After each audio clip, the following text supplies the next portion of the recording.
अब इस युद्ध के अंदर सिचुएशंस किस तरीके से और भी क्रिटिकल होती हुई नजर आ रही हैं, क्योंकि अब इस युद्ध में जो हथियार हैं वो कहा जा रहा है कि लेजर हथियारों का इस्तेमाल भी हो सकता है, क्योंकि दावा यूक्रेन की तरफ से यह हो रहा है कि लेजर वेपन तैयार कर लिया गया है। पांचवा देश होगा यूक्रेन जिसके पास यह घातक हथियार होगा, जिसका दावा इस वक्त यहां पर किया जा रहा है, लेजर वेपन जिसका ऐलान यहां पर यूक्रेन की ओर से हो रहा है। और बड़ी बात यह क्या कहा जा रहा है, लेजर वेपन को लेकर यूक्रेन की तरफ से यह दावा हो रहा है। क्या किया गया है यूक्रेन की तरफ से अपने दावे में, जरा आपको सबसे पहले बताता हूं। दरअसल यूक्रेन की तरफ से दावा हुआ है, ड्रोन यूनिट कमांडर की तरफ से बड़ा दावा लेजर वेपन्स को लेकर यूक्रेन में ट्राइडेंट लेजर वेपन हमने हासिल कर लिया है। ट्राइडेंट लेजर वेपन हमारे पास आ चुका है। यूक्रेनी ड्रोन यूनिट कमांडर सोक्राविस्की ये कहते हुए ये दावा यूक्रेन की ओर से करते नजर आ रहे हैं। और बड़ी बात यह है कि लेजर हथियार संपन्न देशों में 5वां नंबर होगा यूक्रेन का। अभी तक सिर्फ 4 देशों के पास था।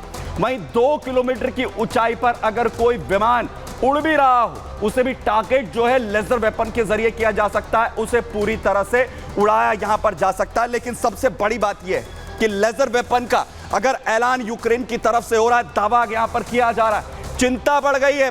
चिंता बढ़ गई है पुतिन की, चिंता बढ़ गई है इस वक्त रूस की, क्योंकि घातक हथियार है। पूरी तरह से तबाही जो है वो रशिया के अंदर, रशिया रूस और साथ ही यूक्रेन के बीच चल रही जंग में तबाही ये एक गेम चेंजर के तौर पर मचा सकता है, और इसीलिए पूरी तरह घबराहट है। लेकिन सबसे पहले आपको ताकत बता देता हूं, ट्राइडेंट की ताकत कितना खतरनाक है। ट्राइडेंट एक शक्तिशाली लेजर वेपन है जिसके इस्तेमाल को अब जो है यूक्रेन की तरफ से किया जा सकता है। ये जल, थल और नभ अपने दुश्मन को कहीं भी पूरी तरीके से मिटा सकता है। ये 100 किलोवाट की ताकत से वार करता है।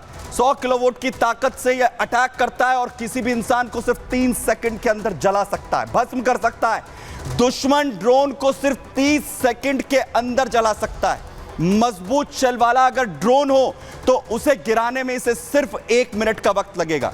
वहीं शॉर्ट रेंज मिसाइल को यह महज 30 सेकंड के अंदर गिरा सकता है, और अगर आईसीबीएम जैसी मजबूत मिसाइलें भी हो तो उसे भी गिराने में ट्राइडेंट को सिर्फ 1 मिनट का वक्त लगेगा, पूरी तरह से उसे खत्म कर देगा। रूस का शक्तिशाली टैंक T-90 टैंक, जिसे जलाने में, इसे खत्म करने में यह सिर्फ 1 मिनट का वक्त देगा।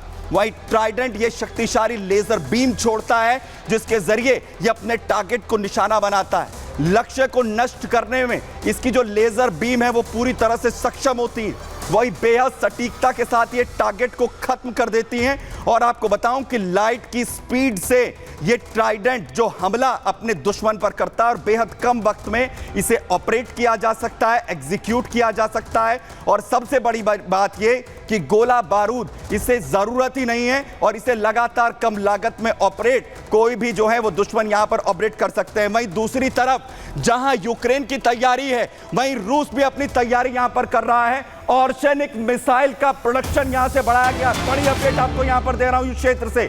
यूक्रेन समेत पश्चिम पर पुतिन की पूरी तरीके से नजर इस वक्त बनी हुई है।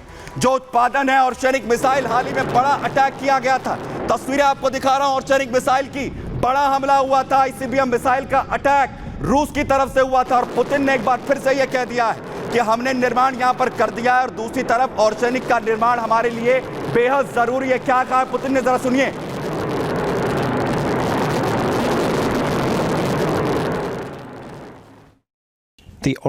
ओरशेनिक का प्रोडक्शन हमारे और हमारे सहयोगियों की रक्षा के लिए जरूरी है। ओरशेनिक मिसाइल सिस्टम का इस्तेमाल सिर्फ तब किया गया जब पश्चिमी लंबी दूरी के हथियारों को यूक्रेन में तैनात करने की उकसावे की कार्रवाई हुई है। आगे भी रूस की रक्षा के लिए हम ऐसा ही करेंगे। तो केमिकल कमांडर की हत्या, दूसरी तरफ लेजर वेपन्स की पूरी तरह से तैयारी, और तीसरी तरफ और सैनिक मिसाइल के जरिए जो बड़े अटैक यहां पर लगातार इस वक्त किए जा रहे हैं। तो क्या रूस यूक्रेन के बीच चल रही ये जंग अब विध्वंसक मोड़ लेने वाली है, जरा देखिए।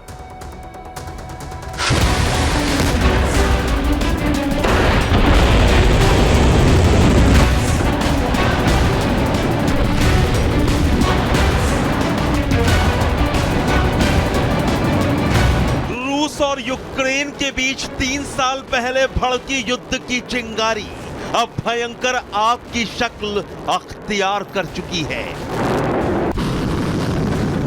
यूक्रेन से जंग के बीच यूरोप समेत पश्चिम के कई देश भी रूस के रडार पर आ चुके हैं। रूस और यूक्रेन के बीच जंग खत्म होने के बजाय अब और भी विध्वंसक होती जा रही है। रूस और यूक्रेन के बीच अब बारूदी लड़ाई के साथ साथ केमिकल और बायोलॉजिकल जंग का खतरा बढ़ गया है।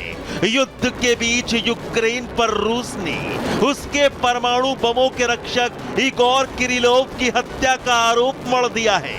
क्रेमलिन से 7 किलोमीटर दूर मॉस्को में इलेक्ट्रिक स्कूटर में छिपाकर रखे गए बम से रूसी लेफ्टिनेंट जनरल इगोर किरिलोव को उड़ा दिया गया। मॉस्को में रूसी जनरल इगोर की हत्या से हड़कंप मच गया। तो वही सवाल अब यही है कि पुतिन अपने जनरल की मौत का बदला कैसे लेंगे? क्या पुतिन अब यूक्रेन में विध्वंस मचा देंगे? क्योंकि जंग के बीच जैविक, रासायनिक और परमाणु हथियार यूनिट के चीफ का मर्डर पुतिन के लिए किसी झटके से कम नहीं है।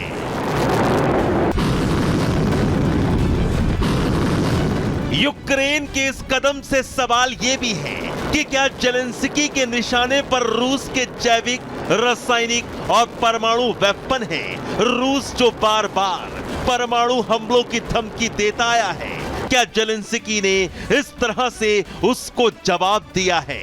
क्या यूक्रेन ने ऐसा करके युद्ध और भी भड़काने का काम कर दिया है?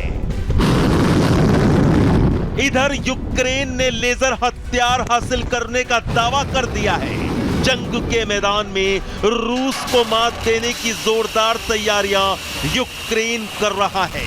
अपने लेजर वेपन से रूस के फाइटर जेट उड़ा देने का दम यूक्रेन भर रहा है। यूक्रेन को जवाब देने के लिए पुतिन एक बार फिर सक्रिय हो गए हैं और अपना मिसाइल असलाहा बढ़ाने के लिए धड़ाधड़ खतरनाक हाइपरसोनिक और ओशनिक मिसाइल का प्रोडक्शन शुरू कर दिया है। रूस और यूक्रेन युद्ध परमाणु जंग के मुहाने पर खड़ा है और इस न्यूक्लियर वॉर की आहट से पूरी दुनिया दहशत में है। Bureau report, Republic Bharat.